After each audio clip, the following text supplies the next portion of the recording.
Porque quando a gente lembra da Revolução Francesa, ela foi uma revolução que mudou a história humana em aspecto político, social e cultural. Mas a Revolução Industrial mudou a humanidade em aspecto econômico.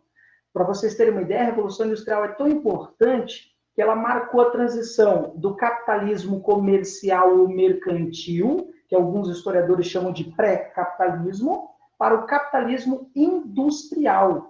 Então, mudou o sistema capitalista como um todo. Então, a Revolução Industrial é um marco divisor de águas e é importante.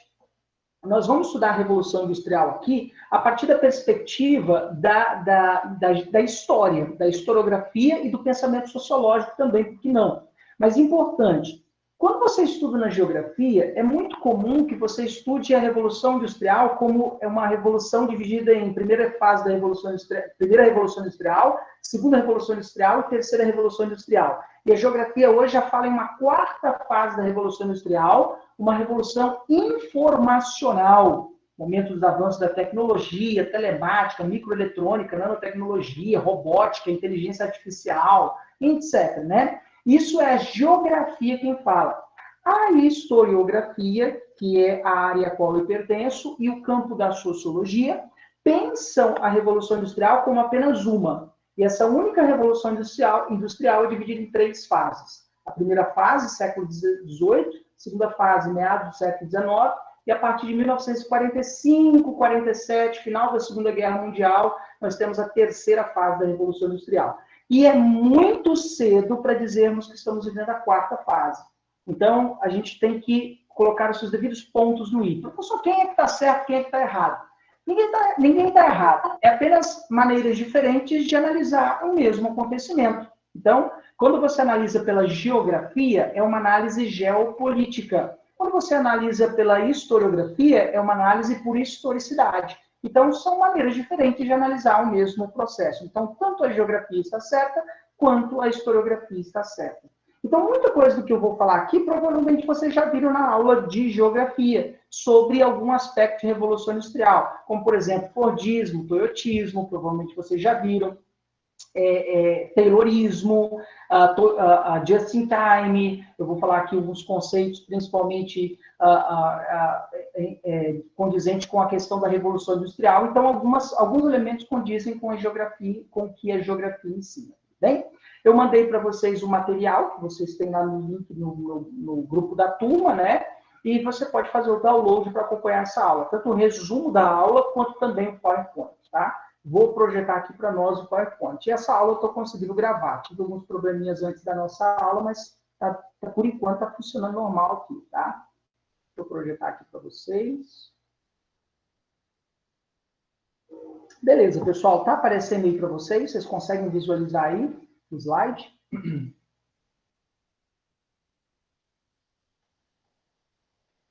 Sim. Legal, show de bola. Então, a primeira coisa que a gente tem que pensar é o seguinte, né? O conceito. O que é uma revolução? Uma revolução implica em mudança. A gente já estudou aqui a Revolução Francesa, a Revolução Inglesa, a Revolução Americana, ou seja, toda revolução implica em mudança, em uma transformação. Essa mudança pode ser lenta, gradual, uma transformação que pode ser da noite para o dia, ou como a Revolução Industrial muito bem destacou, apenas uma única invenção pode ser a centelha de tudo. E a gente vai ver, por exemplo, como que o motor a vapor se tornou a centelha de muita transformação. Como que a energia elétrica se tornou a centelha de uma grande transformação. E como, a partir de 1969, a internet igualmente se tornou a centelha de muitas transformações. E hoje, nesse exato momento, você só está recebendo esta aula online, ao vivo e a cores, graças à rede mundial de computadores da internet.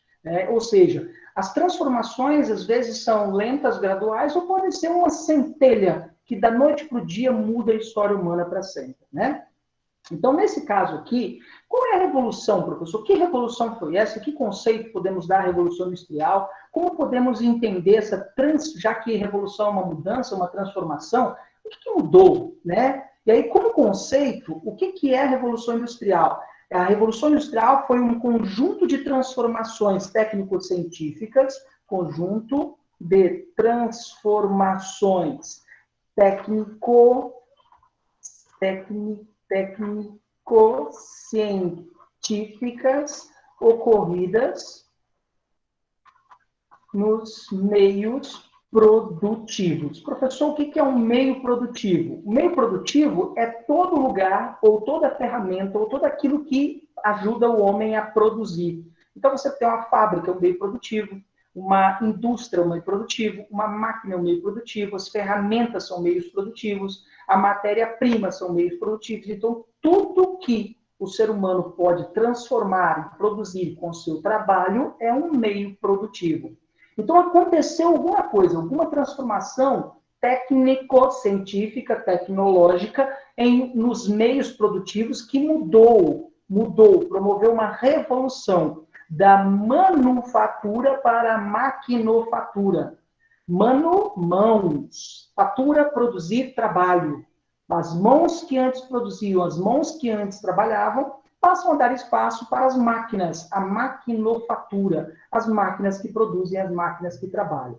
Então, antes, o trabalho, que mudança foi essa? O trabalho da manufatura, passando para maquinofatura. Essa é a grande transformação. E o que mudou, professor, da manufatura para a maquinofatura? Vamos lá. O trabalho manufatureiro é, por vezes, muitas vezes é assimilado com o trabalho artesanal. Tá? Então, é um trabalho manual, feito com as mãos, de maneira artesanal, feito pelo artesão. Ok? Enquanto a maquinofatura é um trabalho maquinário, é um trabalho que usa-se máquinas. Então, eu tenho o uso de máquinas. É um trabalho fabril, ou seja, produzidos nas fábricas, e não no ateliê. É um trabalho fabril, okay? Produzidos nas fábricas. A produção lá na manufatura era uma produção de acordo, digamos assim, com a demanda individual. Você chegava no ateliê do artesão e encomendava, você mesmo encomendava o produto. Então, o trabalho, a produção de acordo com a demanda individual. Então, a produção era de acordo com a demanda individual. A partir da Revolução Industrial, a produção vai se voltar de acordo com a demanda do mercado. Então, eu tenho uma produção de acordo com a demanda do mercado. Tudo gira em torno de um mercado consumidor. É isso que é o mundo pós-Revolução Industrial. Tudo gira em torno de um mercado consumidor, que a gente estudou lá na sociologia, criou a sociedade de massa, né? Após a Revolução Industrial, nós temos esse fenômeno curioso no mundo, que é a construção, o surgimento da sociedade de massas, né?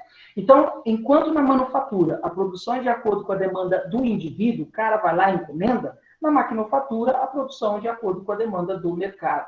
Né? Você vai lá, né, o mercado exige a mercadoria de você, tudo bem? Outra questão muito importante, que eu acho que é o cerne do nosso pensamento aqui, é que a produção lá na manufatura é de acordo com o tempo da natureza. Ok? Como assim, professor? Então, vamos colocar aqui, ó, produção de acordo com o tempo da natureza. Digamos que o cara tem um ateliê que produz, sei lá, roupas, tecido, né? Vamos colocar tecido. Só que para produzir tecido, ele vai depender da matéria-prima, que é o algodão. E o algodão não dá todo ano. Tem um período da estação do ano que o algodão, né, ele aflora e dá ali o chumaço de algodão no pé de algodoeiro. Então, esse cara é dependente da estação do ano que dá algodão. Então, a produção é sempre de acordo com o tempo da natureza. Só que a partir da Revolução Industrial muda tudo. A produção, ela gira em torno de acordo com o tempo das máquinas. A produção de acordo com o tempo das máquinas. Exemplo disso, nossa própria vida. A nossa própria vida, o nosso cotidiano, é regrado por uma máquina pequenininha. Às vezes, nem eu nem vocês nos damos conta como somos controlados por essa máquina. Graças a essa máquina, você tem hora de acordar, hora para ir para a escola, hora de, quer dizer, né, quando tinha as aulas, né, presenciais, né? Mas você tem hora de aula, você tem hora de trabalho, você tem hora de dormir, hora de acordar, hora de comer. Sua vida é profundamente disciplinada, é profundamente regrada graças a essa máquina, que é o relógio. Às vezes você carrega no pulso um conjunto de engrenagens bonitinha, né, que gira ali, às vezes, por uma bateria ou por simples, né, um simples movimento mecânico, e você é controlado por ponteiros do seu relógio, por uma máquina. Então, a vida humana é profundamente controlada, após a Revolução Industrial, por uma máquina, porque tempo é dinheiro, ok? Tempo é dinheiro. E só lembrando, não é só a passagem da manufatura para a maquinofatura, é a transformação do capitalismo comercial ou mercantil para o capitalismo industrial, ok? Essa é a grande transformação que marca aí essa coisa chamada de revolução industrial. Vamos lá, galera, dúvidas nesse primeiro parte de conceito? Tudo bem?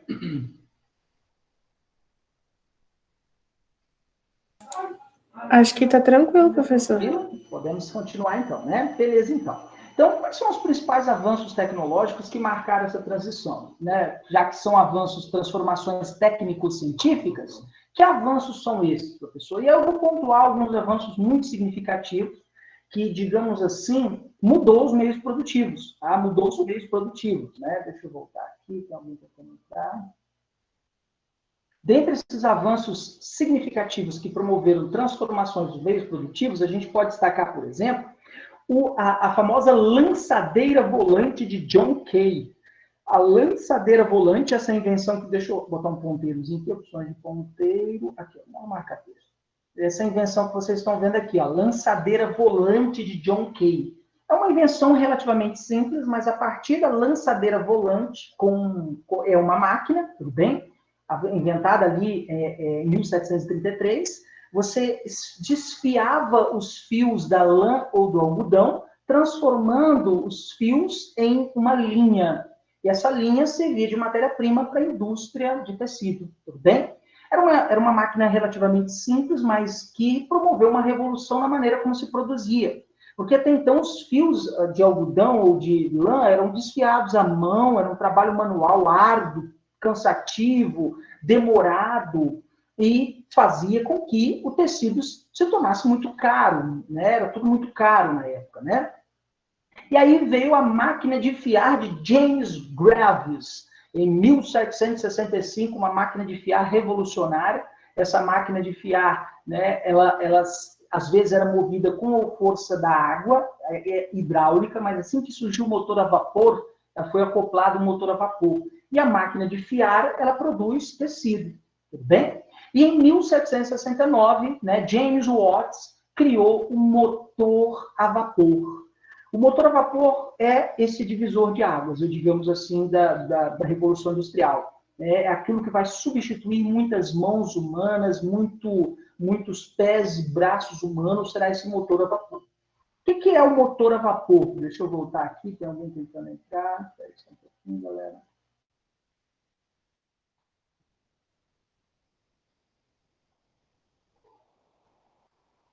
O que é o motor a vapor? Voltando aqui.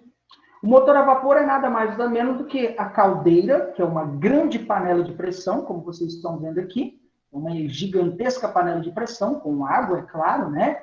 E você aquece essa água com auxílio de carvão mineral. E acima do grau de 100 graus Celsius, vocês sabem, a água muda o seu estado físico, ela deixa de ser líquido para se transformar em vapor. E aí o vapor da água sobre elevada temperatura, acima de 100 graus Celsius, sob elevada pressão, ele é canalizado até o pistão. O pistão você já conhece, o êmbolo de uma seringa, é aquela bomba que você bombeia a água do poço da fazenda do seu tio, né? É aquela bombinha que você enche, né, a sua bola de futebol, né? É um êmbolo, tá? O pêndulo, né, esse pistão, é na verdade a ideia de um êmbolo lá da seringa. E aí, quando o vapor sob pressão entra aqui dentro desse pistão, o pistão, ele automaticamente, opções de ponteiro, cadê? Caneta. O pistão, ele sai. Quando o vapor sai sob pressão, o pistão volta. E ao sair e voltar, ele gira uma roda. Isso sobre uma velocidade muito grande e uma força também muito grande. E aí a gente pode dizer assim, que a Revolução Industrial, ela foi o momento em que as máquinas conseguiram superar a mão de obra e a força dos braços e das pernas humanas. E hoje vocês sabem que há um novo passo na Revolução Industrial em que as máquinas já estão superando não só os braços e as pernas humanas, mas a inteligência humana também. Inteligência artificial, AI, né? A inteligência artificial hoje é capaz de substituir o homem em dezenas de milhares de vezes a capacidade do cérebro humano de pensar, em termos de armazenar informação, conteúdo, etc, etc. A primeira vez que isso aconteceu de maneira prática, né, na frente do mundo, foi quando o jogador de xadrez Kasparov, russo, um dos melhores do mundo, foi vencido por um computador da IBM. Se eu não me engano, 1979, 78, por aí assim. Uma máquina, um computador, jogou com o Kasparov a primeira vez, Kasparov venceu a máquina. E a máquina aprendeu todas as jogadas do Kasparov. Não só aprendeu, como desenvolveu uma técnica para vencê-lo. A máquina aprendeu e, na segunda jogada, venceu o maior jogador de xadrez de todos os tempos, Kasparov. Era o momento em que uma máquina substituía a inteligência humana. E o futuro é isso, vocês sabem disso, né? Hoje, na própria rede mundial de computadores, você vê isso o tempo todo. Um sistema binário, né? Um código binário, né? E uma fórmula geométrica, né? Uma fórmula matemática, ele induz você a pensar o que você acha que pensa, né? Às vezes você está lá no computador, você digita alguma coisa, você é bombardeado por semanas por aquela informação. E por que isso, professor? Isso é inteligência artificial. É o seu computador selecionando algumas preferências que você curte e gosta e te bombardeia durante meses, semanas, às vezes anos a fim, para você, às vezes, mudar a sua opinião, comprar determinada mercadoria, consumir determinada coisa, etc, etc, né? E esse motor a vapor aqui, a primeira vez que ele vai ser utilizado, só para vocês terem uma ideia, é nas minas de carvão na Inglaterra. Na Inglaterra, existiam as minas de carvão. O que eram essas minas de carvão? Deixa eu colocar aqui para vocês, aqui, ó, uma cor de tinta, vou botar um preto. As minas de carvão eram verdadeiras crateras subterrâneas, onde dentro dessas crateras escavava-se o carvão mineral. E aí, muito comum que chovia, essas minas enchiam d'água. E aí, antes do motor a vapor, era tudo no braço, né? 1 mineiro, 2 mineiros, 3 mineiros, 4 mineiros, todos mineiros, né? Os mineiros iam lá e tiravam essa água no balde, um passando de mão em mão, de mão em mão, de mão em mão. No balde, eles drenavam a água do fundo da mina. Demorava dias, às vezes semanas, para drenar a água do fundo da mina.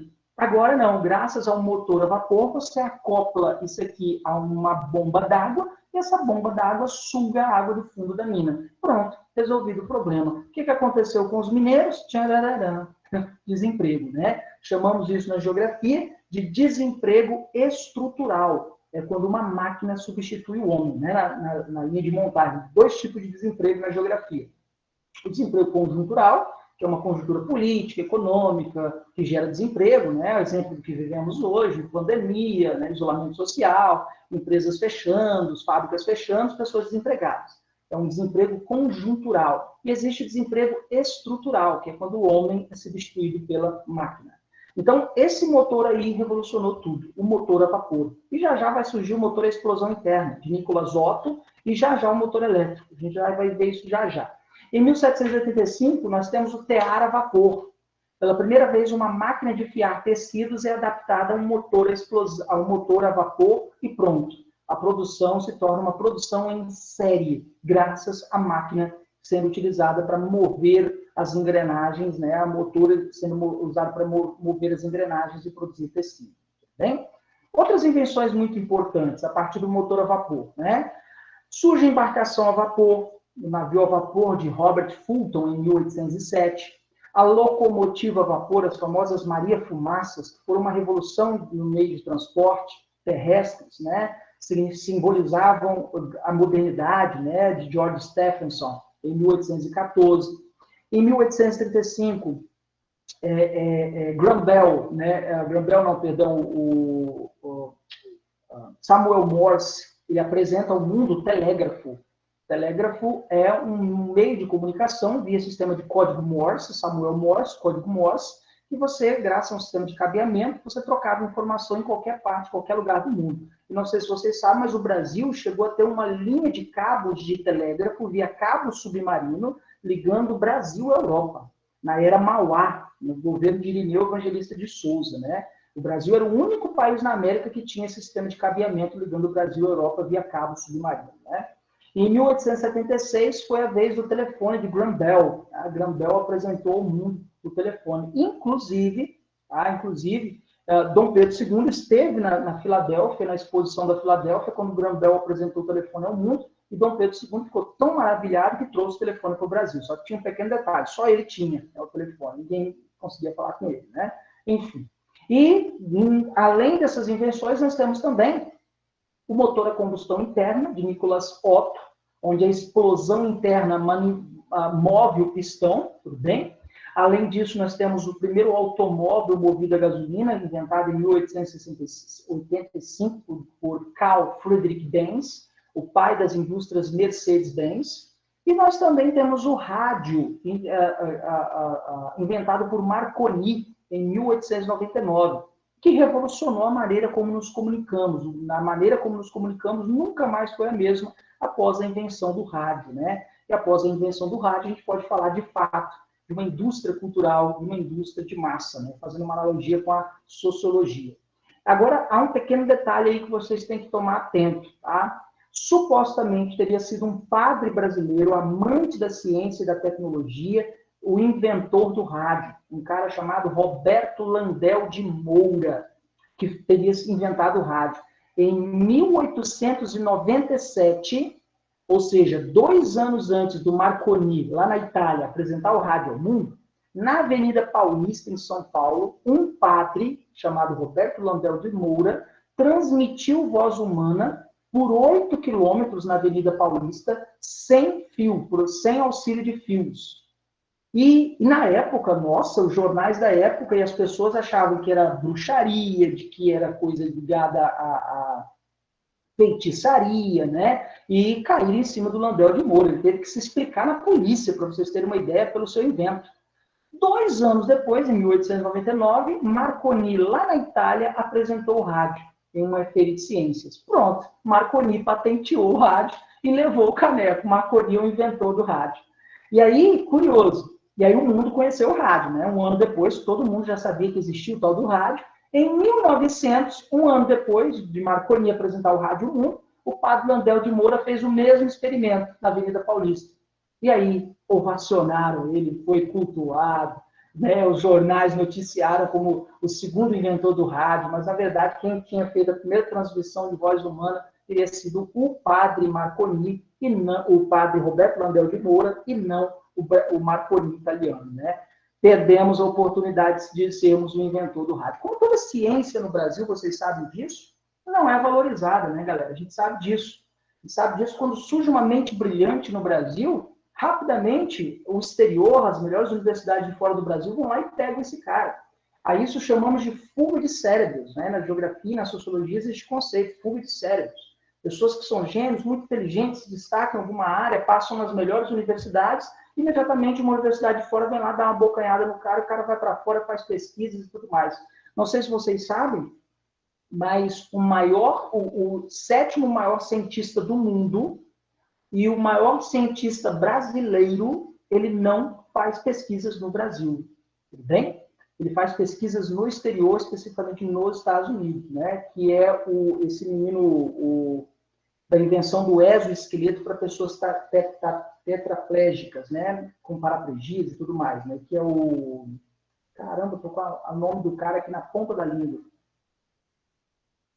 É o... Caramba, esqueci o nome dele. É um cientista brasileiro. Foi ele que deu o pontapé inicial na bola na abertura dos Jogos da Copa do Mundo no Brasil. Foi a invenção dele, né? Esqueci o nome dele, não vou lembrar agora. Mas, enfim, depois qualquer coisa eu posto lá algumas informações do grupo da turma sobre esse cara, que é o cientista brasileiro, que é um dos maiores do mundo, uma das referências no mundo em pesquisa em neurociência, tá? Em neurociência, né? Enfim, esqueci mesmo. Tudo bem? Perguntas, galera. Dúvidas? Vamos lá.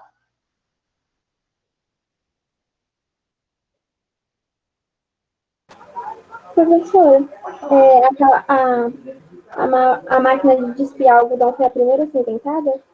A máquina de desfiar algodão, sim, a lançadeira volante.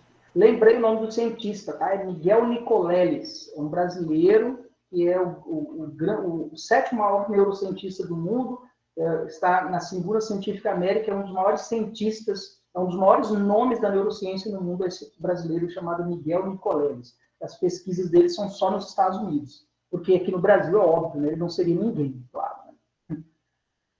Tudo bem, galera? Perguntas? Miguel As primeiras indústrias, então, foram, tipo, só de tecido, textil? Isso, perfeito. Aí depois... A primeira fase da Revolução Industrial predominou a indústria têxtil. Né? A indústria têxtil foi a mais produtiva, a mais relevante, a que mais gerava lucros.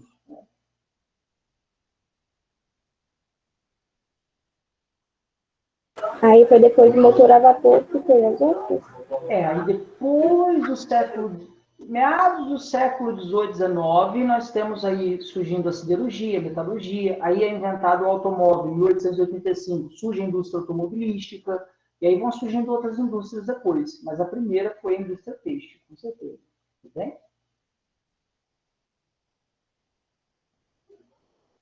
Beleza, galera? Perguntas? Ô, professor, não é uma pergunta, mas eu estava pesquisando aqui, quando você também falou desse neurocientista, aí apareceu também uma outra opção de uma neurocientista, uma mulher, acho que é... Suzana Herculano Rose. Exatamente. Essa apareceu aqui. É brasileira também, é verdade. Suzana Herculano, exatamente. Eu conheço. Ela é muito boa mesmo. Tem cada palestra maravilhosa. Verdade mesmo. Bom demais. Tranquilo, galera? Dúvida? Beleza? Podemos continuar? Pode continuar, professor, tranquilo. E aí, o que eu fiz aqui para vocês, galera? Deixa eu diminuir aqui. Eu montei um infográfico com as 3 fases da Revolução Industrial. Professor, mas a gente vai estudar antes de chegar no século XX, a gente já vai estudar a terceira fase? Vamos fazer isso por quê? Porque eu não preciso voltar nessa aula depois. Para a gente ganhar tempo e também, né, porque tempo é dinheiro, segundo a ótica da Revolução Industrial, e também na hora que a gente chegar em imperialismo, você já dá aqueles insights. Sim, é por isso que porque a gente já vive a segunda fase da Revolução Industrial. Quando a gente chegar, por exemplo, em Guerra Fria, sim, porque a gente já vive na terceira fase da Revolução Industrial. Você vai conseguir fazer esses insights, tá? Então, a gente vai analisar aqui, fase por fase da Revolução Industrial. A primeira fase a partir de 1750, a segunda fase a partir de 1850, a terceira fase a partir de 1970. Eu gosto muito de pontuar a partir de 1945.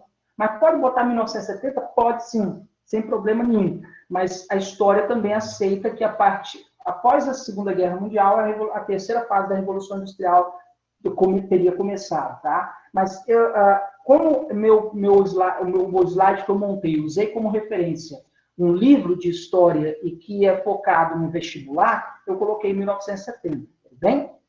Então, na historiografia, só existe uma Revolução Industrial. E essa Revolução Industrial é dividida em 3 fases, na historiografia. Se você for estudar pela geografia, você vai ver Primeira Revolução Industrial, Segunda Revolução Industrial, Terceira Revolução Industrial, e a geografia já fala em uma 4ª Revolução Industrial, que seria a Revolução Informacional, graças à informática, telemática, microeletrônica, nanotecnologia, robótica, etc, etc, etc. Mas a historiografia vê isso muito cedo. A gente assimila esses aspectos que a geografia chama de 4ª fase como ainda pertencentes à terceira fase. Então, a gente vai aprender aqui a distinguir fase por fase quanto ao local, a tipo de indústria, matéria-prima, combustível, fonte energética, fase do capitalismo, doutrina econômica, divisão do trabalho, divisão espacial das fábricas, né? Vamos analisar a organização dessas empresas também. Ou seja, professor, pode falar. Licença. Mas, tipo assim, vamos supor, na prova, se por acaso a gente acabar confundindo, né, na questão da divisão aqui, Vamos supor, na parte de geografia, a gente acabou confundindo com a da história, e da história com a geografia. É considerado errado na hora que eles pode ser considerado errado na correção da prova? Aí vocês vão ter que ter um atento muito especial. Se for uma questão de geografia, vocês vão ter que estar atento ao que o professor de geografia ensinou. Se for uma questão de história e de sociologia, é o que eu estou ensinando agora. Agora, muitas coisas que eu vou ensinar aqui, só muda o termo de fase para a primeira revolução, de segunda fase para a segunda revolução, de terceira fase para a terceira revolução industrial.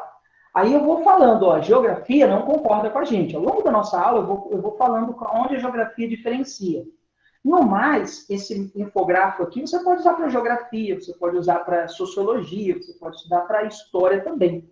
Ele bate certinho. Só que os pontos diferentes eu vou fazendo observação. A geografia não concorda conosco, com a historiografia. Eu vou fazendo isso para vocês. Aí é tudo uma questão da questão.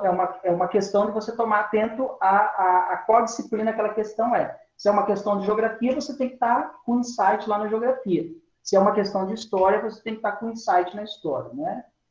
Então, se tipo, a gente, por acaso, no nervosismo, a gente acabar confundindo, a gente vai ter uma questão dada como errada, né? Mas sabe por que eu acho muito difícil confundir? Porque é praticamente a mesma coisa, sabe? Sem tirar nem pôr. Só se o cara que elaborar a questão do Enem quiser sacanear muito. Porque todas as vezes que eu vi questões de história, inclusive interdisciplinar, falando sobre Revolução Industrial, era interdisciplinar com a geografia. Era geografia e história junto, numa mesma questão. Então, assim, se eles casaram geografia e história juntos, ou seja, a resposta é igual para ambos, entende? Então, quanto a isso, vocês não se preocupem. É uma outra observação que você vai poder usar numa redação, por exemplo, se cai um tema como industrialização, como produção industrial, ou o tema como transformações sociais a partir da Revolução Industrial. Aí você dá aqueles insights, geografia, história, sociologia. Mas, no mais, eu particularmente nunca vi uma questão segregada, sabe? Sobre Revolução Industrial. Sempre muito casada com geografia e história. Aí, por enquanto, eu não quero que vocês se preocupem com isso, não. Ah, meu Deus, e cair isso, porque as questões vão ser as mesmas. A única coisa que vai mudar é aqui, ó. De primeira fase, a geografia vai chamar de primeira revolução. De segunda fase, a geografia vai chamar de segunda revolução. E de terceira fase, a geografia vai falar terceira revolução. Então, para nós, da história e da sociologia, só existe uma revolução. E ela é dividida em 3 fases. E já para a geografia, existem 3 revoluções. E o geógrafo já fala em uma 4ª, né? Mas isso aí eu vou deixar com a geografia, né? Nem vou entrar nessa questão da 4ª fase, não. Tudo bem? Beleza, galera? Tranquilo, professor. Beleza. Então, vamos por partes. Vamos começar pelo local. Onde é que surgiu, qual foi a centelha da primeira grande revolução industrial, a partir de 1750, meados do século XVIII? A Inglaterra foi a pioneira. Por que a Inglaterra foi a pioneira? Nós vamos falar do pioneirismo da Inglaterra. Mas, basicamente, o que você precisa entender é que a Inglaterra, ao longo da história, foi reunindo as condições para que no século XVIII, meados do século XVIII, a Revolução Industrial fosse possível. E não pensem vocês que a Inglaterra fez isso pensando, vou fazer isso, porque lá no século XVIII foi fazer a Revolução Industrial. Não, foi um mero acaso, que coincidiu com a invenção da lançadeira volante de John Kay, que era um inglês. Olha isso, ok? Por isso que eu sempre bato na tecla. Invenções como a de James Watt, de John Kay, Robert Fulton, todos ingleses, ok? Todos ingleses. Elas vão revolucionar os meios produtivos. E não sei se vocês sabem, hoje, um dos países do mundo que tem o maior número de patentes é o Japão. O Japão é uma ilhazinha vulcânica no meio do oceano, não tem solo agricultável, o Japão, não tem riquezas subterrâneas, o Japão, mas mesmo assim o Japão é uma das potências econômicas mundiais, se eu não me engano, está lá entre a 6ª ou 7ª potência mundial. Como explicar isso, professor? Patente de invenção de tecnologia, da robótica microeletrônica. Às vezes você nem se dá conta, mas um chip do seu celular é japonês. Às vezes você não dá nem conta, você entra num carro, mas o carro é japonês, o motor é japonês, né? Ou seja, é ciência e tecnologia que faz um país prosperar. Não é mão de obra, não é trabalho na roça, não, sabe? Não é puxando cabo de enxada, não. Meu pai sempre falava isso, não desqualificando o trabalho de alguém que trabalha com enxada, com a foice, com martelo, mas meu pai sempre dizia, a caneta é mais leve do que a enxada. E tem um fundo filosófico muito grande nessa frase do meu pai, a caneta é mais leve do que a enxada. O trabalho braçal é um trabalho muito mais desgastante do que o trabalho aqui, ó, técnico. Ah, professor, mas cansa pensar também. Claro que cansa, sem sombra de dúvida. Mas é um trabalho muito mais rentável e produtivo. E o Japão mostra isso para o mundo, né? O Japão mostra isso para o mundo. Mas, enfim, deixa a filosofia do meu pai para lá. Vamos por partes. Então, a Inglaterra é pioneira na Revolução Industrial. E logo em seguida, ela é seguida da França de Napoleão Bonaparte. Quando Napoleão cria a Sociedade de Fomento à Indústria, ele começa a industrializar a França. E ele aproveitou que tinha invadido a Bélgica e levou a sementinha da Revolução Industrial também para a Bélgica. Então, Inglaterra, França e Bélgica fizeram sua Revolução Industrial entre 1750, 1810 e 1820, Bélgica. Precisa decorar a data, professor? Não. Só lembra que é segunda metade do século XVIII. 18, 19, 20. Primeira, segunda, terceira. Ok? Segunda fase da Revolução Industrial. Mais uma vez a Inglaterra de novo na frente. Seguida também de França, Bélgica. E aí, a Revolução Industrial chega na América, nos Estados Unidos, chega no Oriente, no Japão, chega no extremo leste europeu, Rússia, Alemanha, Itália, que eram países recém-formados pela unificação italiana e unificação alemã. A gente vai falar sobre isso futuramente, tá? Então, ela começa a se espalhar pelo mundo, a Revolução Industrial. E quando tem a terceira fase, a Europa consolida essa Revolução Industrial, praticamente todos os países europeus fizeram a terceira fase. Professor, mesmo no pós-Segunda Guerra Mundial, na verdade, a Segunda Guerra deu um upgrade na industrialização. Muitos autores, inclusive, que estudam Revolução Industrial, como Eric Hobsbawm, em A Era dos Extremos, ele mesmo diz, a Primeira e Segunda Guerra Mundial promoveram um avanço tecnológico tão gigantesco que assim que acabou a guerra, eles pegaram aqueles avanços e aplicaram na indústria. Então, a Primeira e a Segunda Guerra Mundial movimentaram a terceira fase da Revolução Industrial. Chega na América, chega em um país chamado Brasil, em 1930, com a Era Vargas. Brasil se industrializou em 1930. Chega na África, chega na Ásia, e na América, África e Ásia, esse fenômeno na geografia e na história também é chamado de Revolução Tardia. Por que tardia, professor? Porque ela demorou 1750, 1850, 1970, praticamente 2 séculos e meio para acontecer. Ou seja, é uma revolução tardia. Então, nós, no Brasil, vivemos um fenômeno chamado Revolução Industrial Tardia, a partir da década de 30, com a Era Vargas. Getúlio Vargas criou o IBGE, o Instituto Brasileiro de Geografia e Estatística, o Conselho Nacional de Petróleo, criou a Petrobras em 53, criou a Fábrica Nacional de Motores, a Companhia Siderúrgica Nacional, a Companhia Siderúrgica de Volta Redonda, a Companhia Vale do Rio Doce, tudo na era Vargas, né? Depois, na década de 70, nós temos os grandes projetos industriais do regime militar brasileiro, chamadas obras faraônicas, né? Itaipu, Transamazônica, Ponte Rio-Niterói. Então, é nesse contexto, década de 30, 40, 50, 60 e 70, que o Brasil viveu a sua Revolução Industrial tardia. Tudo bem? Vamos lá, pessoal. Dúvidas? Agora, daqui, o professor precisa lembrar de todos os países? Não, você só vai lembrar que a Inglaterra é a pioneira. E já já nós vamos falar por que ela é pioneira, tá? Por que ela foi a primeira a promover a industrialização. Você não precisa lembrar quem veio depois, não. Nunca caiu isso e eu acho dificilmente será cobrado. Mas agora, costumeiramente é cobrado a pioneira na Revolução Industrial. E para você saber o porquê que a Inglaterra foi a pioneira. Tudo bem? Beleza, galera? Podemos ir para o tipo de indústria?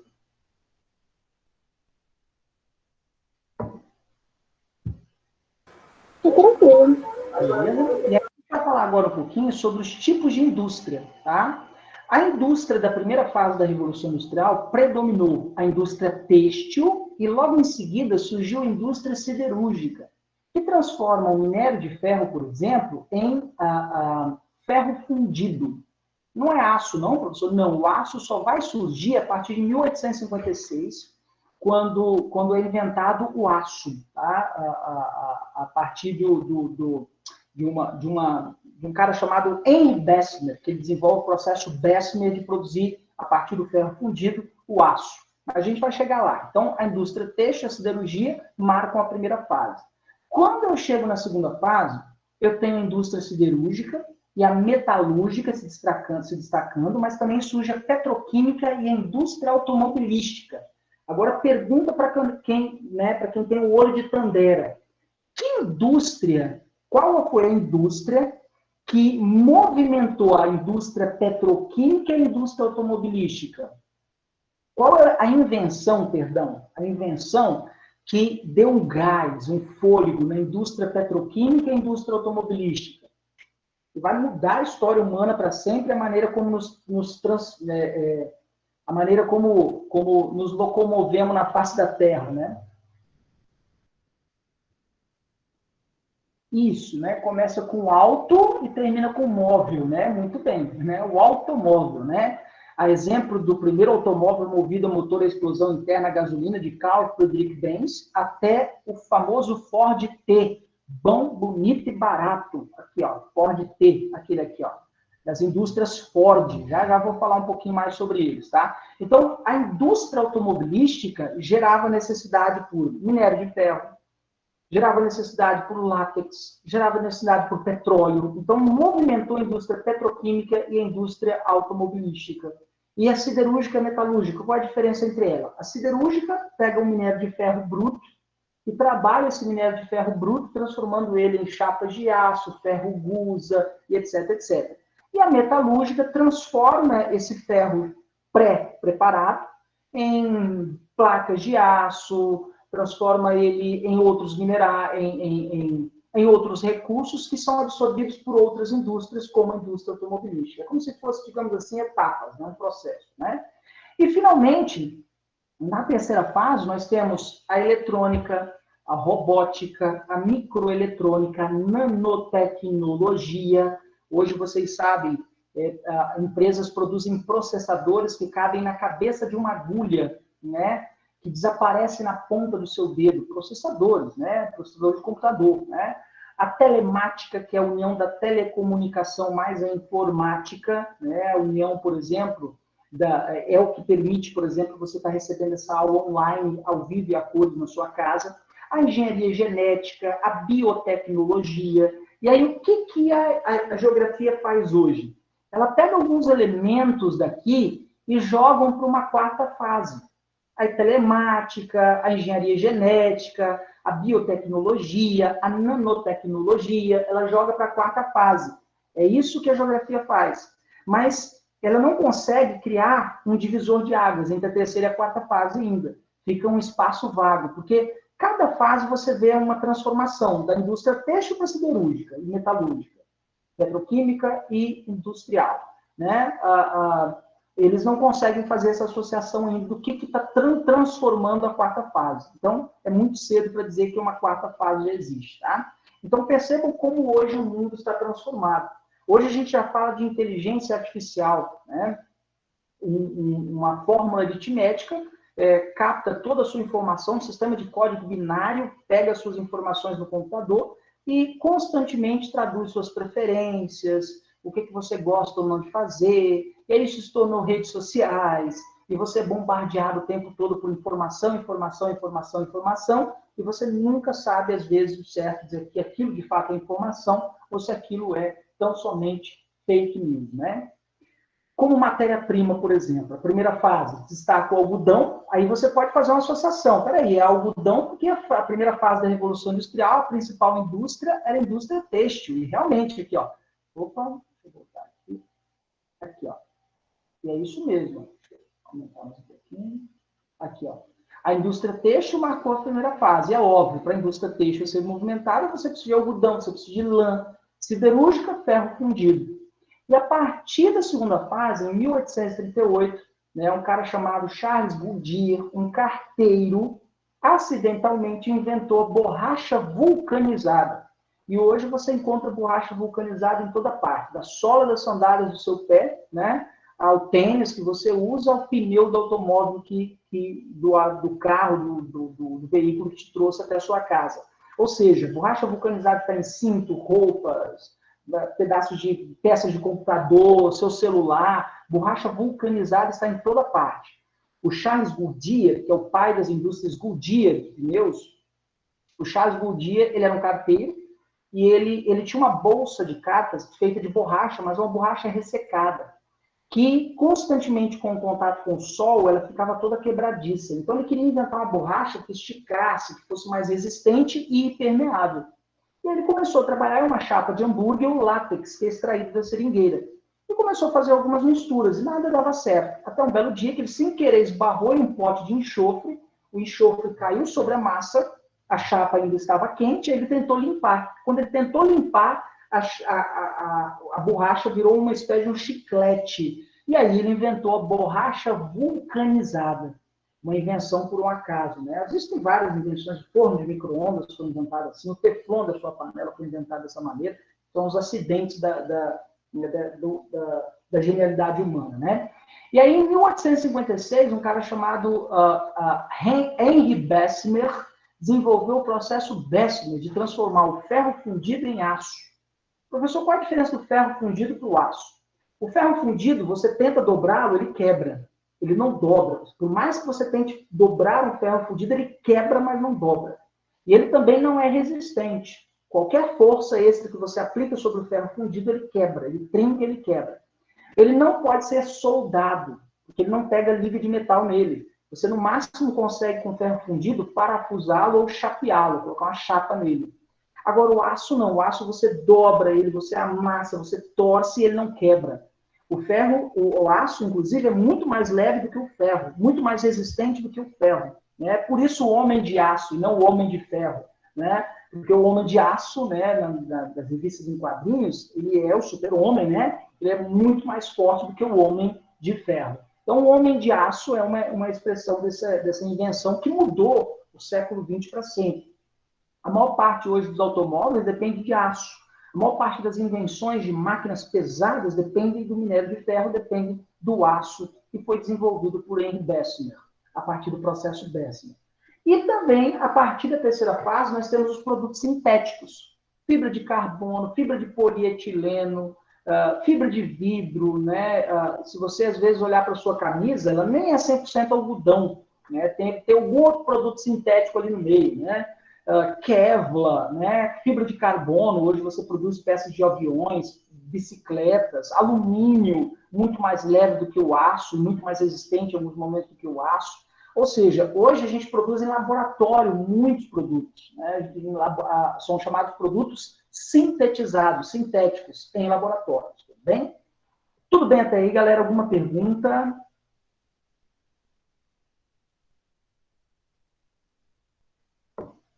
Ok, beleza, então. Primeira fase da Revolução Industrial, fonte energética combustível. O carvão mineral é o grande combustível da primeira fase. É o carvão mineral que aquece as caldeiras do motor a vapor. Tá? Então, o carvão mineral é o grande combustível da primeira fase.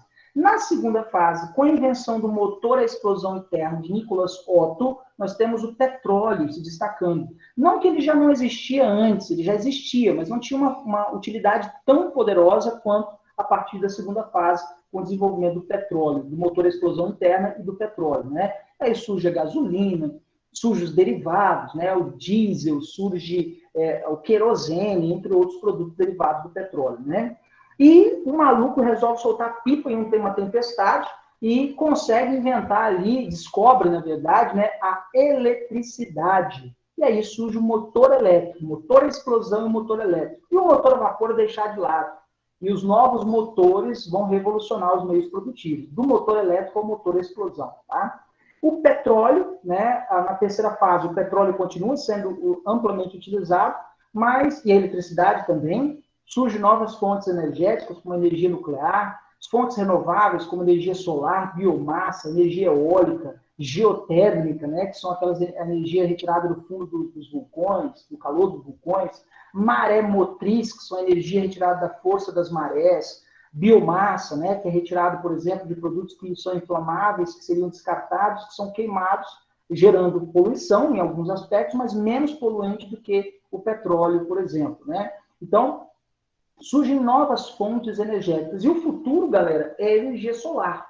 Muito provavelmente, nas próximas décadas, nós teremos aí automóveis movidos a motor elétrico e, muito provavelmente, muitas casas gerando energia solar. Esse é o futuro, nos próximos 15, 20 anos, provavelmente, tá? Tudo bem até aí, galera? Alguma pergunta?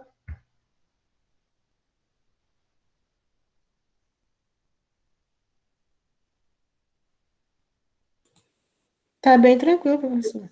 Primeira fase da Revolução Industrial, né? Fase do capitalismo, né? É o capitalismo industrial. Antes da Revolução Industrial era o capitalismo comercial ou mercantil. Então, antes da Revolução, antes do século XVIII, é aquele período das grandes navegações, da expansão marítima europeia, da chegada do europeu à América, da busca por especiarias do Oriente. Então, era o momento do capitalismo comercial ou mercantil, do mercantilismo. A partir da Revolução Industrial, nós temos a primeira fase, inaugurando o capitalismo industrial.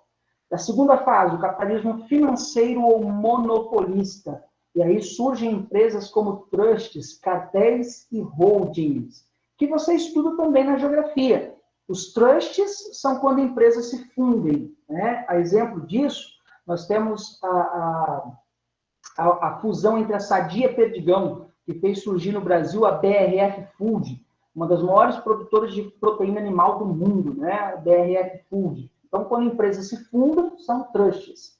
Cartéis são quando empresas fazem um acordo entre si para monopolizar o mercado, para dominar a produção de algum determinado produto. E aí, muito comum que tenha cartéis de postos de gasolina. Trusts, fusão. Cartéis, acordo.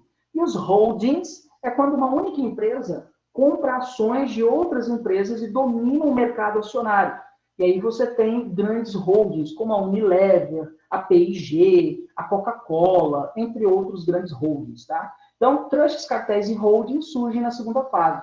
E na terceira fase, nós temos o capitalismo financeiro não mais monopolista, mas oligopolista, onde grandes empresas passam a monopolizar a produção no mundo.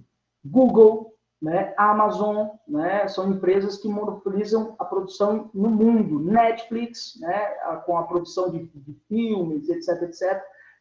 Empresas de transporte que estão monopolizando o transporte a nível mundial, né, a Uber, né, por exemplo. Então, surgem empresas que são oligopolistas, né, a nível mundial. Oligo, um grupo, pequeno grupo, etc. Né? Doutrina econômica, né? E aqui tem que ter um insightzinho legal. Entre a primeira fase e a segunda fase, a doutrina econômica vai ser a mesma, o liberalismo. Antes do liberalismo, nós tínhamos o quê, professor? O mercantilismo. Nós estudamos o mercantilismo, né? Balança comercial favorável, protecionismo, intervencionismo, né? A busca por metais preciosos, colonialismo, e aí vemos o século XVIII, o iluminismo, liberdade, igualdade, fraternidade, e graças a Adam Smith surge o pensamento liberal no campo da economia. E aí, na sua obra Riqueza das Nações, Adam Smith pensa as 4 grandes liberdades da economia, né? Livre mercado, livre concorrência, livre iniciativa e livre comércio, né? As 4 grandes liberdades do liberalismo. E a não intervenção do Estado na economia. Foi assim na primeira fase, foi assim na segunda fase da Revolução Industrial. Porém, mais todavia, no entanto, a partir de 1929, com a grande crise de 29, passou a haver a necessidade de uma intervenção, sim, do Estado na economia. E a partir da década de 80, especificamente em 1989, com o consenso de Washington, na cidade de Washington, nos Estados Unidos, surge o novo liberalismo, o neoliberalismo, com a ideia de um Estado mínimo, a mínima atuação do Estado na economia, tá? Continuando, livre circulação de mercadoria, livre mercado, livre iniciativa, livre comércio, mas em momentos específicos o Estado precisa intervir na economia. Por exemplo, professor, nesse exato momento, em um momento de pandemia, de empresas falindo, o Estado está intervindo na economia de que maneira? Dando auxílio emergencial, pagando parte dos salários de muitos empregados e muitas empresas para não gerar demissão. O Estado está intervindo. Vários países do mundo adotaram o neoliberalismo e sabe-se que há momentos que sim, o Estado é necessário. O Estado é necessário, por exemplo, na saúde. Se não fosse o SUS, Sistema Único de Saúde, você pode ter certeza que milhares de pessoas, muito mais pessoas no Brasil teriam morrido se não fosse o Sistema Único de Saúde, que é um Sistema Único de Saúde prestado pelo Estado. Então, o Estado tem seu papel, sim. Tá? Então, a abertura aos mercados, privatizações... Professor, claro. eu ouvi falar também, eu não sei se é verdade, mas que a vacina, quando chegar, não sei se já chegou, nem deve estar perto, não sei. Mas, enfim, quando for, ela iria ser paga. Mas eu ouvi falar que graças ao SUS, o SUS vai custear tudo, aí vai ser de graça para todo mundo. Exatamente. Se eu não me engano, tem 100 milhões de doses, 150 milhões de doses, se eu não me engano, já compradas pelo governo federal, que vão ser distribuídas pelo SUS. Então, a vacina nem está pronta, já tem, se eu não me engano, é isso mesmo, 150 milhões de doses. Levando em consideração que nós temos 208 milhões de habitantes, ou seja, levando em consideração isso, o Brasil será um dos primeiros países do mundo a ter vacinação em massa, se a vacina realmente ficar pronta, né? Antes do ano que vem, né? Ou meados do ano que vem, do primeiro semestre do ano que vem. Então, sim, o SUS é muito importante. E não sei se vocês sabem, mas nos Estados Unidos não tem SUS não, tá, gente? Se você assistir séries como Grey's Anatomy, não sei se alguém assiste, mas eu assisto, né? Grey's Anatomy, Chicago Med, né? Outras séries, assim, ligadas a hospitais, saúde, e que constantemente eles mostram esse dilema da saúde americana, que é não ter um sistema de saúde, como tem o Brasil. Então, se você trabalha, é descontado da sua folha de pagamento, beleza, você tem um plano de saúde. Se você não trabalha, parabéns, você vai depender do milagre, né? Hoje, por exemplo, o SUS, ele oferece operações complexas que são carérrimas nos Estados Unidos. Não só operações, como medicamentos gratuitos que são muito caros no mundo inteiro. O Brasil oferece isso, o Estado oferece isso pelo SUS, Sistema Único de Saúde, gratuitamente. É claro que não é o sistema de saúde que a gente idealiza, né? Não é perfeito. Como nada nessa vida é perfeito. Tem todos os seus problemas. Corrupção, desvio de dinheiro, falta de leitos, né? Médicos e enfermeiros, às vezes, mal capacitados, ou às vezes, né, te atende como se você fosse uma porta de ignorância mal educada. Mas tem muita gente boa trabalhando no SUS, no Sistema Único de Saúde, muitos médicos bons mesmo. Tá? Não é um sírio-libanês, mas salva muitas vidas, sim. Tá? Com certeza. Tudo bem, galera? Perguntas? Qual governo que vem também? Não entendi? Qual governo que vem também? Não entendi. Está muito ruim a ligação. Tá a ligação. Qual governo... Tá me ouvindo? Qual governo que inventou o SUS? O SUS, a origem do SUS é na década de 20, quando teve a gripe espanhola, chegou na Brasil, a varíola também, viu-se a necessidade por parte do governo, na década de 20, de criar um assistencialismo à saúde por parte do Estado. E aí, a partir da Constituição de 1989, foi parar na Constituição, que a saúde era dever do Estado. Então, é dever do Estado fornecer a você a saúde. E o mecanismo que o Estado utiliza para fornecer a você a saúde é o Sistema Único de Saúde. Né? Tudo bem, pessoal? Beleza? Foi. Tranquilo? Pode continuar, professor. Pode, beleza? Então, o único atento que vocês têm que ter aqui é o seguinte: o liberalismo econômico, que é uma doutrina econômica, ele vigorou do século XVIII até o século XX, ok? Então, o liberalismo econômico ele é predominante nas duas primeiras fases da Revolução Industrial. E a partir da terceira fase, a gente pode falar do neoliberalismo, tá? Divisão espacial. Primeira Revolução Industrial, as empresas eram dispersas, cidades industriais da Inglaterra como Manchester, York, né? Entre outras se destacavam, e a partir da segunda fase da Revolução Industrial surgem as chamadas metrópoles. O que são as metrópoles, professor? São quando grandes centros urbanos se encontram e se fundem. Então, cidades se crescem de tal maneira que elas se encontram e se fundem. Aí formam grandes metrópoles. E aí, eu tenho hoje, no século 20, 21, as chamadas megalópolis, que é quando ocorre fusão de grandes centros industriais urbanos. Metrópoles são grandes centros industriais urbanos. Megalópolis é a fusão de grandes centros industriais urbanos. Em primeiro lugar, nós temos Tóquio, em segundo lugar, Nova Delhi, e São Paulo aparece entre terceiro e quarto lugar. Mumbai, na Índia, também é uma grande megalópole, tá? São Paulo, não sei se vocês sabem, mas é a cidade que não para. Ela funciona 24 horas por dia. Existem empresas, indústrias em São Paulo que simplesmente não param de produzir, elas produzem 24 horas por dia. Isso é fruto de uma grande megalópole. Cidades que realmente não podem parar. São amplamente dependentes da produção industrial, da mão de obra, são amplamente dependentes de força de trabalho, né? Quando a gente fala força de trabalho, a gente fala de geração de emprego mesmo, renda, né? E grandes cidades como São Paulo é uma grande megalópole, bem? Outra questão importante sobre a organização. Na primeira fase, era a organização fabril simples, com a divisão entre patrão e empregado, burguês e proletariado. Só isso. Agora, a partir da segunda fase, 2 caras são responsáveis por revolucionar a organização da produção da fábrica. Professor. Pode falar. O que era o proletariado mesmo?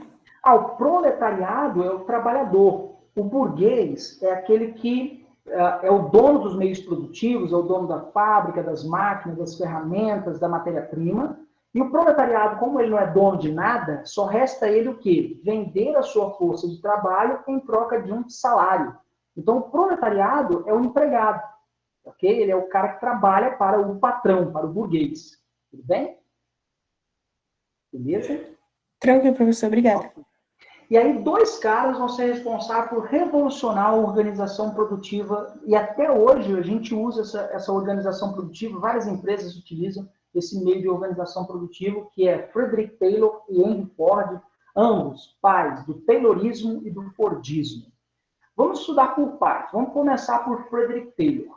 Frederick Taylor descobriu o seguinte, que enquanto ele estava ali na fábrica dele, olhando os seus funcionários trabalhar, nossa, os caras trabalhavam que era uma beleza, o cara na marreta, bem, batia a marreta que era uma beleza. Mas quando o Taylor saía da fábrica, o cara mocegava, ele não era tão produtivo como antes. Ele parava, tomava um cafezinho, fumava um cigarrinho, falava sobre o Flamengo, menos trabalhar. Então, enquanto o Taylor estava ali, o cara era produtivo. Quando ele saía, o cara diminuía a produção. E o Taylor sacou isso. Aí o que o Frederick Taylor teve a ideia? De criar um cargo na linha de produção chamado supervisor de produção ou gerente de produção.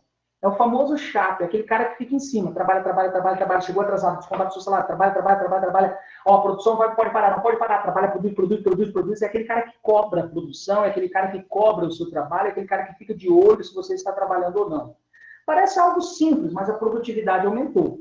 Desde o momento que ele colocou um supervisor de produção, um gerente de produção na sua empresa. Assim, ele não precisava ficar lá 24 horas por dia, tudo bem? Outra questão muito importante que o Taylor também descobriu é o seguinte, o cara batendo marreta, né, ele aguenta lá, tranquilo, né? 10 minutos, 20, 30, 1 hora batendo marreta, ele começa a cansar. Aí o que ele faz? Ao invés de deixar o cara ali cansado, com a produção muito baixa, troca o cara. Coloca um cara inteirão ali para bater marreta, que é uma beleza.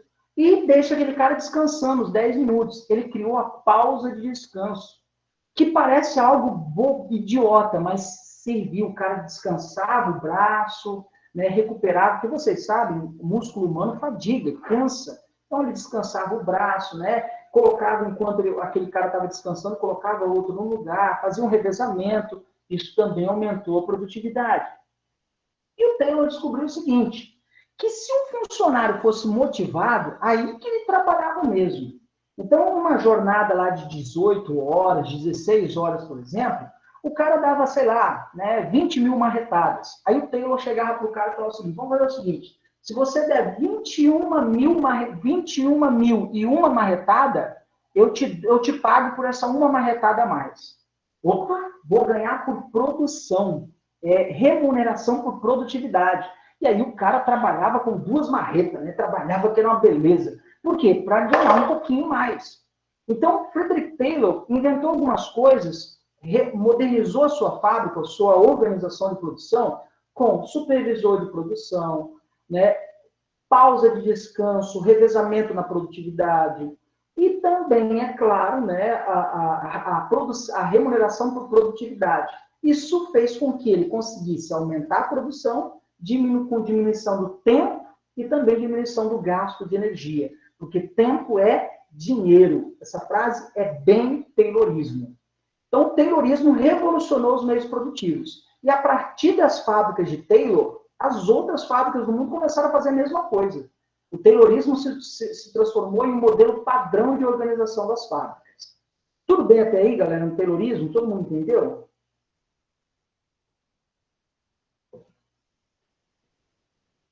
Ok? Tranquilo. Ok? Fordismo, idealizado por Henry Ford, o pai das indústrias Ford, o cara que inventou o Ford T, bom, bonito e barato, né? O primeiro veículo popular mais vendido no mundo até então, naquele momento, né? O que o Henry Ford descobriu? Ele estava lá na sua fábrica, o chassi no centro da fábrica, 15 a 16 funcionários ali batendo cabeça. Um carrega a roda para cá, outro pega a peça para lá, traz o motor, encaixa o pneu, encaixa a carenagem, bota o volante e tal, beleza. Quando finalmente o carro estava pronto, 72 horas, 3 dias para o carro ficar pronto. Ele falou, não, tem que modernizar isso aqui. Aí ele teve uma ideia de colocar uma esteira de rolagem, o chassi vinha em cima dessa esteira e ia passando ao longo da fábrica. E à medida que o chassi ia passando, um único funcionário só colocava a roda. O chassi andava um pouquinho, um único funcionário parafusava a roda. O chassi andava um pouquinho, encaixava lá as carenagens do carro. O chassi andava um pouco, o único funcionário encaixava o motor e assim sucessivamente. Um carro que antes demorava 72 horas passou a ser produzido em 4 horas. Ele começou a produzir, montar um carro em 4 horas. E é claro, galera, montando um carro em 4 horas, o carro estava muito barato. Não é à toa que o Ford T era bom, bonito e barato. E ele revolucionou os meios produtivos, com a esteira na linha de montagem. Graças ao implemento da esteira, houve uma intensa mecanização da linha de montagem, a chamada produção em série, ou seja, produzisse o mesmo veículo em série, e uma maior divisão do trabalho, porque um único funcionário só encaixava a roda. E ele podia passar a vida dele ali, só encaixando roda. A vida dele, ele aposentava na fábrica só encaixando roda. O único funcionário só parafusava as rodas. Aquele único funcionário poderia passar a vida inteira ali só parafusando rodas. E a partir desse momento, é claro, você se torna especialista em colocar a roda e parafusar a roda. Você se torna melhor naquilo que você faz. E é cada vez melhor e mais eficiente, mais produtivo. Henry Ford revolucionou a organização da produção mais uma vez. E aí chegamos no século XIX. Por volta de 1970, 80, especificamente 90, nas fábricas da Toyota, surge o toyotismo. Um sistema de produção que mudaria o mundo para sempre. Até hoje nós vivemos esse modelo de produção.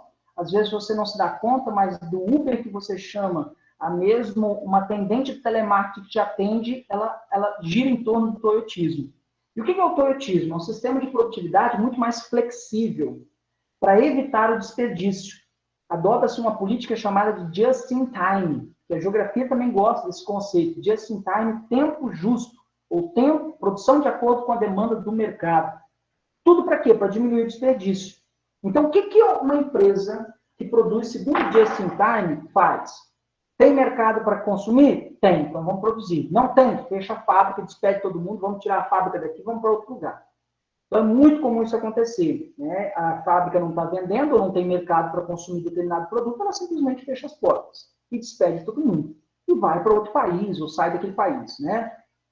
Então o objetivo é diminuir desperdícios, tá? Então se tem mercado, a gente produz. Se não tem, não produz. Vou dar um outro exemplo para vocês. Vai chegar o Enem, em janeiro agora. E o Enem exige você uma caneta, né, transparente. E aí o cara da BIC, o cara da fabricante da BIC, ele vai pesquisar no Brasil quantos milhões de jovens vão fazer a prova do Enem. Aí ele descobre que, sei lá, né, serão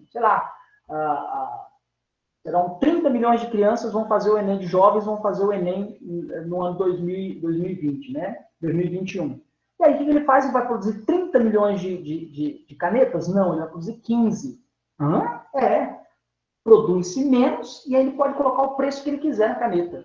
Isso é toyotismo. Professor, mas isso é filho da putagem. Também é filho da putagem, né? É sacanagem das empresas, né? Produção como, por exemplo, série especial, série limitada.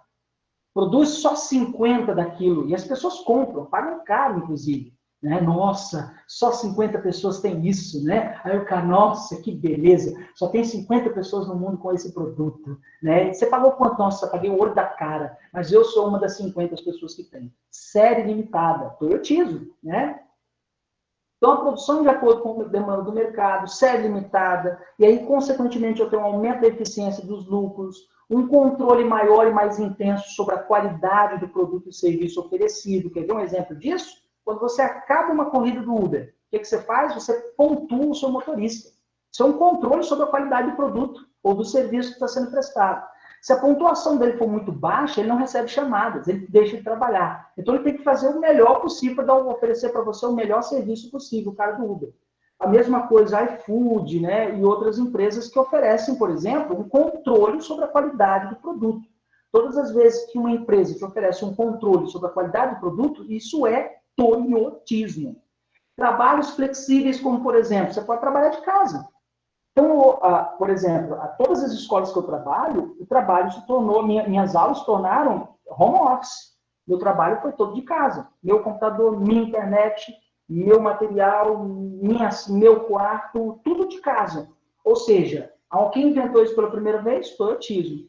E eu não precisei ir para a escola, por exemplo, entrar numa sala de aula e transmitir aula ao vivo de uma sala de aula. Não precisei disso. Da minha própria casa, eu pude transmitir aula. E graças aos avanços da tecnologia, isso foi possível, né?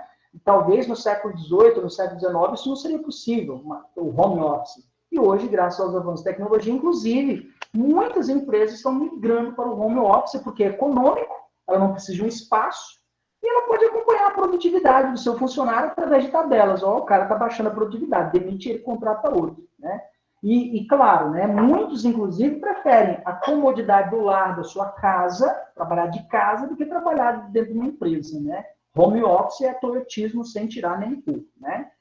Vamos lá, pessoal. Todo mundo entendeu as diferenças entre taylorismo, fordismo e toyotismo? Tudo bem, galera? Professor, eu já vi vários outros, como falam, na plataforma mesmo Descomplica, eles falarem que o taylorismo é o modelo no papel, no caso do fordismo, modelo teórico. Na verdade, o taylorismo surgiu antes do que o fordismo, né?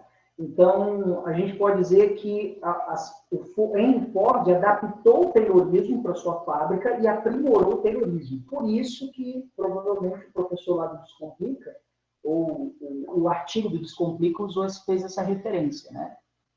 Provavelmente foi por isso. Tudo bem? Agora, por exemplo, dentro de uma indústria da Ford, tinha um gerente de produção. Dentro da indústria da Ford, tinha tempo para produzir, por exemplo, o cara cansou de colocar a roda, deixa ele descansar, coloca outro no lugar dele, entende? Então, alguns elementos do taylorismo foram parar no fordismo. E depois, o taylorismo se adaptou ao fordismo, né? Assim como, por exemplo, elementos do fordismo estão nas fábricas da Toyota. A própria esteira de rolagem está dentro de uma fábrica da Toyota, né? Então, digamos assim, que um elemento, um modo de organização evoluiu a partir do outro. A gente pode falar isso também, sem problema nenhum, tá? Tudo bem? Beleza, obrigado, professor. Bem, beleza. Dúvidas, galera? Perguntas? Tranquilos? Professor, Pode falar. você pode explicar de novo essa parte de sem desperdício, do toyotismo? O toyotismo segue a filosofia do pensamento produtivo econômico, que é o just in time. Numa tradução bem no pé da letra, significa tempo justo. É a produção de acordo com a demanda do mercado. Porque o que acontece se eu produzir demais e não tem quem consumir? Desperdício. E aí, para não desperdiçar matéria-prima, tempo e dinheiro, o que eu faço? Eu produzo de acordo com a demanda do mercado. Então, se tem mercado para consumir meu produto, eu vou lá e produzo tanto. Se não tiver, eu não produzo. Às vezes, até, inclusive, as fábricas fecham a porta, demitem, saem do país, vão para outro país que tem mercado e deixam para trás tudo lá. Então, é muito comum isso acontecer também. Essa é a ideia do toyotismo, né? Diminuir o desperdício com produção de acordo com a demanda do mercado. Tudo bem? Ok, galera? Perguntas? Ok. Beleza? Oi, aqui. E aí, para a gente fechar, as condições sociais de trabalho, que vão definir o pensamento social do século XIX e do século XIX e XX, tá? Através das ideias socialistas, por exemplo. Vamos pegar por partes. Na primeira fase da Revolução Industrial, quando a Revolução Industrial chegou e bombou na Inglaterra, galera, trabalhava-se de 16 a 18 horas por dia. Professor, 16, 18 horas por dia, exatamente. Hoje, uma jornada de um trabalhador, segundo o CLT, é de 8 horas por dia. Então, imagina você trabalhar 16 horas por dia, 18 horas por dia. Acorda às 6 e só volta para casa às 10 horas da noite, 11 horas da noite. 18, 16 horas por dia de trabalho. Era a jornada de trabalho comum da época. Exploração do trabalho infantil, exploração do trabalho feminino. Importante. Essa concepção de juventude, infância, juventude e vida adulta, isso é uma concepção do século XIX e XX. Porque no século XVIII não existia essa ideia. A criança, um jovem, era tão somente um adulto que ainda não cresceu. Então, o que se fazia? Os burgueses, o patrão, contratava crianças e, por ela ter metade da estatura de um adulto, pagava-se metade do salário de um adulto. E aquela criança exercia a mesma função de um adulto naquela fábrica, mas se pagava metade do salário de um adulto aquela criança. Então, muitas empresas preferiam contratar crianças para pagar menos do que contratar um adulto. Exploração do trabalho feminino, baixas remunerações. Para vocês terem uma ideia, o pensamento do século XVIII, do burguês, era o seguinte: quanto mais miserável e menor o salário, mais miserável e mais pobre for o trabalhador, mais ele trabalha. Porque quanto mais miserável e pobre, mais ele vai trabalhar para tentar ganhar mais.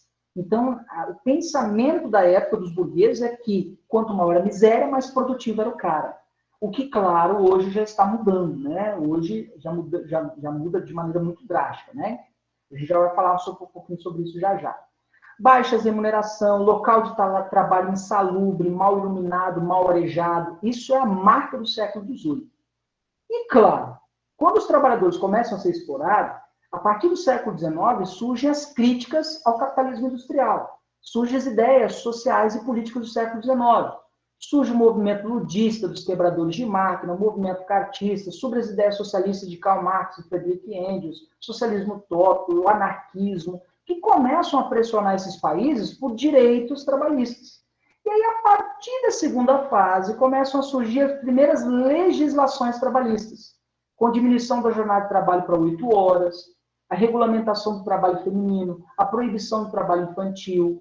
E quando a gente chega hoje, na terceira fase da Revolução Industrial, as leis trabalhistas existem, mas elas se tornaram mais flexíveis.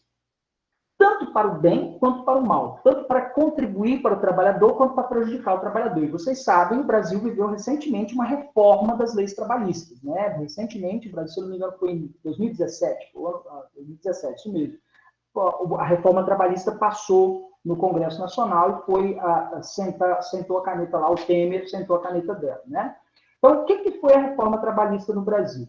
As leis trabalhistas se tornaram mais flexíveis, possibilitando, por exemplo, que o trabalhador faça um acordo diretamente com o burguês. Né? A galinha fazendo um acordo com a raposa, mais ou menos isso, né? O pensamento da ótica da flexibilidade das leis trabalhistas. É claro que a dinâmica da produtividade industrial no mundo mudou, graças aos avanços tecnológicos, as leis trabalhistas pararam no tempo. Agora, a flexibilização que ocorreu no Brasil, que prometia gerar 6 milhões de emprego, ela não beneficiou a classe trabalhadora, muito pelo contrário, beneficiou a classe burguesa brasileira. A maior parte dos especialistas em meios produtivos e trabalho hoje chegaram a essa conclusão. Tá? Foi uma reforma trabalhista feita pela burguesia para a burguesia, e beneficiou a burguesia. Donos de empresas como a Avan, por exemplo, entre outras empresas, estão morrendo de rir, graças, por exemplo, à contratação por contrato de trabalho, não mais por carteira assinada. Né? Mas, enfim, vamos lá. Então, surge a partir do século XX, né, a partir da terceira fase, Aposentadoria, seguro de vida, seguro-saúde, seguro-desemprego, que é interessante, tá? Beneficia a classe trabalhadora. E as leis trabalhistas que engessam o mercado passam a ser mais flexíveis, tá? Por exemplo, você não precisa mais assinar a carteira do cara, você pode contratar ele por jornada de trabalho ou por contrato de trabalho. E aí esse cara não tem vínculo com a sua empresa, você pode terceirizar o trabalho do cara. O cara não tem vínculo nenhum com você, tem vínculo com a empresa que você terceirizou, que você contratou para fazer, por exemplo, a empresa no seu prédio, etc, etc. O cara vai receber um salário miserável, o trabalhador, mas ocorre essa questão da terceirização. Quer ver um exemplo dessa flexibilidade de trabalho que virou escravidão? Uber, iFood, Uber Eats, entre outros. O cara para receber, esses dias eu estava vendo uma entrevista na revista Veja, o cara para trabalhar, né, para receber um salário mínimo, para ganhar um salário mínimo como entregador da Uber, ele tem que trabalhar 16 horas diárias, todos os dias, sem sábado e domingo, para ele conseguir fechar o mês com R$ 1.049, e eu acho que é isso, R$ 1.049 o salário mínimo hoje. Ou seja, o que é isso? Voltamos, aqui ó, voltamos no século XVIII, quando se trabalhava 16 horas por dia. E tem mais, se ele sofreu um acidente com a moto dele, a empresa não está nem aí. Se ele cair de bicicleta no bueiro, a empresa não está nem aí. A empresa não vai dar nenhum suporte médico, vai ter um seguro-saúde para ele. Não, o seguro-saúde se vira. Né? Professor, mas se ele se aceitou isso é porque ele quis. Não, gente, muito pelo contrário. Nós vemos uma situação tão delicada do Brasil, que vem desde a crise de Dilma, que milhares de trabalhadores perderam seu emprego e não tiveram outra alternativa, senão ser entregadores da Uber, dirigirem como carros né, como carros particulares, né, dirigir para Uber, ou ser entregadores da Uber, ou da iFood, etc, etc. Ou seja, se você perguntar a esse cara, você quer um trabalho com carteira assinada? É óbvio que ele vai escolher um trabalho com carteira assinada. Essa questão do Uber não te dá nenhuma garantia de trabalho. Se o seu carro quebrar, você que se vira com ele. Né? Ou seja, há uma precarização das relações de trabalho a partir desse século XIX, principalmente. Ao mesmo tempo, olha que barato isso, países escandinavos como Finlândia, Noruega, Dinamarca, Suécia, eles diminuíram a jornada de trabalho de 8 para 6 e algumas empresas até para 4 horas. Olha que barato isso. Você vai para a empresa, trabalha 6 horas, 4 horas e volta para casa. E você pode dedicar o resto do tempo à sua família, ao lazer.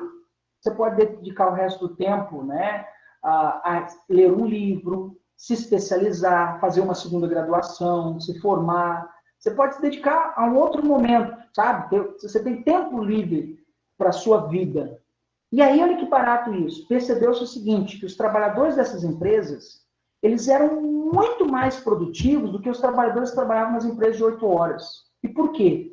Porque eles vão fazer de tudo para não prender um emprego nessas empresas, que trabalham somente 4 ou 6 horas. Porque é uma empresa ideal, sabe? É uma empresa dos sonhos. O cara trabalha apenas 4 horas e pode dedicar o resto da vida dele a curtir a família, os filhos, assistir uma série do Netflix, ler um bom livro. Ou seja, a pessoa tem qualidade de vida.